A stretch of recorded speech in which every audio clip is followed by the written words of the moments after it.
पूर्वोत्तर में बाढ़ भूस्खलन से तबाही। पूर्वोत्तर भारत में बाढ़ और भूस्खलन से अब तक 36 लोगों की मौत। 5.5 लाख से ज्यादा लोग बाढ़ से प्रभावित। असम में सबसे ज्यादा 11 मौतें। 22 जिलों में हालात गंभीर। अरुणाचल में 10, मेघालय में 6, मिजोरम में 5, सिक्किम में 3, त्रिपुरा में 1 की जान गई। असम में 15 नदियां उफान पर। जनजीवन अस्त व्यस्त। राहत और बचाव कार्य तेज। सेना और एनडीआरएफ की टीमें तैनात। जम्मू कश्मीर के एलजी मनोज सिन्हा का बड़ा एक्शन। आतंकवाद से जुड़े होने के आरोप में 3 कर्मचारियों को किया बर्खास्त। 3 जून को 3 सरकारी कर्मियों को किया बर्खास्त। लश्कर तैयबा और हिजबुल मुजाहिदीन से जुड़े होने के आरोप। बर्खास्त कर्मियों में पुलिस कांस्टेबल, शिक्षक, मेडिकल कॉलेज कर्मचारी शामिल। कार्रवाई संविधान के अनुच्छेद 311 2C के तहत की गई।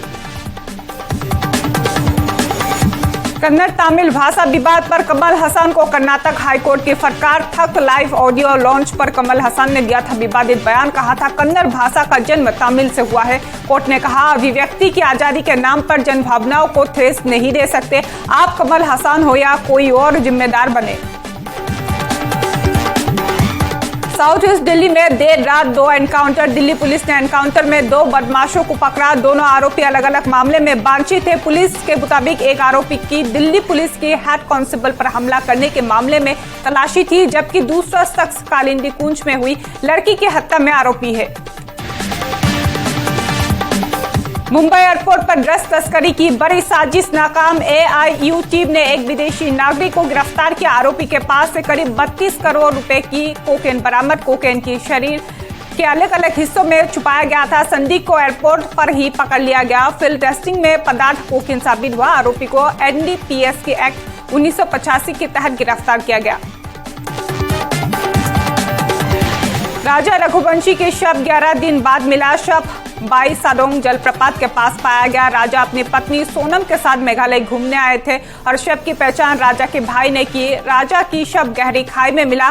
सोनम रघुवंशी अब भी लापता। राजा का शव पोस्टमार्टम के लिए भेजा गया। मामले की जांच जारी है। मणिपुर और नागालैंड को जोड़ने वाला NH2 भूस्खलन से तबाह। सोमवार को भूस्खलन में हाईवे का बड़ा हिस्सा खिसक गया। हादसे में कम से कम 8 वाहन खाई में गिर गई। पूरी घटना कैमरे में रिकॉर्ड हुई। मौके पर अफरा तफरी मच गई। यातायात पूरी तरह से बाधित। कई लोग गंभीर रूप से घायल। बचाव कार्य जारी। मणिपुर में लगातार बारिश से जनजीवन प्रभावित। राज्य के बड़े हिस्से बाढ़ की चपेट में। अब तक 19,000 से ज्यादा लोग प्रभावित। इम्फल, हरिल नदियां उफान पर। कई जगहों पर बांध टूटने से पानी भर गया। 3,365 घरों को नुकसान पहुंचा। 1,599 लोगों को सुरक्षित निकाला गया और 11 हेक्टेयर कृषि भूमि बर्बाद हुए। राज्य में 47 स्थानों पर भूस्खलन की घटना। देश में एक्टिव कोरोना केस 4,000 पार हो गई। 50% केस केरल और महाराष्ट्र से है। केरल में सबसे ज्यादा 1,416 एक्टिव केस। महाराष्ट्र में 494 एक्टिव केस दर्ज और अब तक 2,700 मरीज ठीक हो चुके हैं। कोरोना में कुल 38 मौतें हुई है। असम में 6 एक्टिव केस मिले हैं। असम में 1 मरीज की हालत गंभीर। नीट पीजी 2025 परीक्षा स्थगित कर दी गई। परीक्षा पहले 15 जून को होनी थी। सुप्रीम कोर्ट के निर्देश के बाद ही ये फैसला लिया गया। परीक्षा अब 15 जून को होगी। गौरव गोगोई पहुंचे मां कामाख्या मंदिर। अध्यक्ष पद की जिम्मेदारी से पहले आशीर्वाद लिया। आज संभालेंगे कांग्रेस अध्यक्ष पद का कार्यभार। राजीव भवन में जोरदार स्वागत की तैयारी। कांग्रेस कार्यकर्ताओं ने गीत संगीत से स्वागत समारोह की योजना बनाई। मां कामाख्या का आशीर्वाद लेकर सियासत के नए सफर की शुरुआत। असम की बेटी विनीता छेत्री का भव्य स्वागत गुवाहाटी एयरपोर्ट पर हुआ। ब्रिटिश गॉट टैलेंट की सेकंड रनर अप रही है विनीता और महज 9 साल की उम्र में ही अंतर्राष्ट्रीय मंच पर सफलता हासिल की। एनबी न्यूज ने विनीता को सम्मानित किया। फूलम गामोचा उपहार और मैगजीन समीक्षण भेंट किया। एनबी न्यूज के सीएमडी निपेन दास ने उज्जवल भविष्य की शुभकामनाएं दी। भारत द्वारा सिंधु जल संधि निलंबित करने पर पाकिस्तान बौखलाया। पाकिस्तान ने भारत को धमकी दी कि चीन ब्रह्मपुत्र नदी का पानी रोक सकता है। असम के सीएम हिमंता बिश्व शर्मा ने इस पर करारा जवाब दिया। उन्होंने कहा कि भारत में ब्रह्मपुत्र नदी आत्मनिर्भर है। चीन का योगदान सिर्फ 30% का है और वो भी ग्लेशियर पिघलने और सीमित वर्षा से है। ब्रह्मपुत्र का प्रवाह चीन पर निर्भर नहीं है। बांग्लादेश ने नए 1000, 50 और 20 टका का नोट जारी किया। नोटों से शेख मुजफ्फर रहमान की तस्वीर हटा दी गई। शेख मुजफ्फर रहमान बांग्लादेश के संस्थापक राष्ट्रपति थे। 500, 200, 100 और 10 टका के नए नोट भी जल्द जारी होंगे। 1000 टका नोट पर राष्ट्रीय शहीद स्मारक और जातीय संसद भवन की तस्वीरें हैं। तीनों नोटों में रॉयल बंगाल टाइगर, वाटरमार्क और बैंक का मोनोग्राम मौजूद है। आईपीएल 2025 फाइनल में आरसीबी और पंजाब किंग्स भिड़ेंगे। पंजाब किंग्स दूसरी बार, आरसीबी चौथी बार फाइनल में पहुंची। दोनों टीमों के बीच कुल 36 मैच हुए। 18-18 में जीत दर्ज। इस सीजन दोनों के बीच 3 मैच आरसीबी ने 2 जीते और फाइनल अहमदाबाद के नरेंद्र मोदी स्टेडियम में होगा। फाइनल मैच के पहले ही क्लोजिंग सेरेमनी ऑपरेशन सिंदूर की होगी।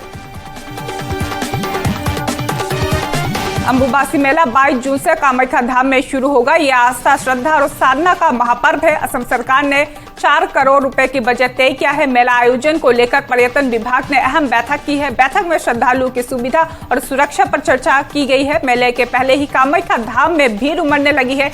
देश भर से श्रद्धालु दर्शन के लिए पहुंच रहे हैं और आशीर्वाद ले रहे हैं।